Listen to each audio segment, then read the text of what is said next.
kunezinto engifuna ukuhlukanisa isikhashana nje esincane ngizobe sengiyayideda le ndawo ngicela bese ungiphi indlebe yakho bese ungiphi inhliziyo yakho bese ungiphi ingqondo yakho egameni likaJesu. Come on, clap your hands in this place. Glorify Jesus in this place. Hallelujah. Oh, we bless the name of the Lord. uJesu esesiphambanweni ngokuka Luke 23 verse 34 kepha uJesu wathi Baba bathethelele ngokuba abakwazi abakwenzayo. Babelana izingubo zakhe benzelana inkatho ngazo. Kepha uJesu wathi Baba bathethelele ngokuba abakwazi abakwenzayo. Now every time masingena kunencwadi sivamise ukuzwa basitshela lokuthi uJesu bekasifundisa ukuthethelela. Namhlanje ngizothi mina yebo kunjalo uJesu bekasifundisa ukuthethelela kodwa namhlanje ngikho lapho. Namhlanje ngifuna singene kule reason ithi baba bathethelele ngokuba today I want us to check the reason why uJesu athi baba bathethelele. Uthi bathethelele ngokuba abakwazi abakwenzayo.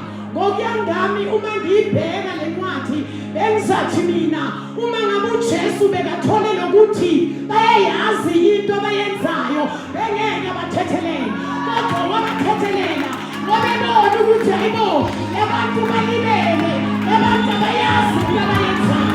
Oh hallelujah.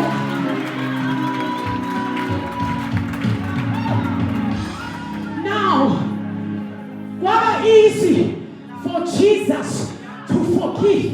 Kwaba easy for Jesus to forgive. Why? Bekulula ukuthi uJesu axolele because uJesu bekane spiritual insight noma bekane revelation. So noma wamenza ukuthi kube lula lokuthi athethelele. Oh hallelujah. Oh hallelujah. uJesu bekane revelation. Bekazi ukuthi lento kufanele yenzeke. Bekazi ukuthi kufanele ukuthi abethelwe esiphambanweni. Yingakho it was easy for him to say Father forgive them. Namhlanje sibeka sengisuka masinya uthi namhlanje uNkulunkulu wena usesengamathu wena wathethelela uJesu lila ukwatile uJesu lila wena ukwashelile ukuthi angeke uzuthethelela unomuntu wena awamthethelela unawo uyezela ngiphophile sithathe but there is a person oshelile enhlizweni yakho ukuthi angeke ngiphelele another time. You know what is your problem? You know what is your problem? You do not have the revelation. You do not have the spiritual insight. You do not have the revelation. Ungabe unesambu ngempilo yakho awuzokwazi ukuthi lona ngeke bemele anginyathela ngoba indlela engisalanye khona. But because you don't have the revelation, you are still angry. You are still angry. Your heart is bitter.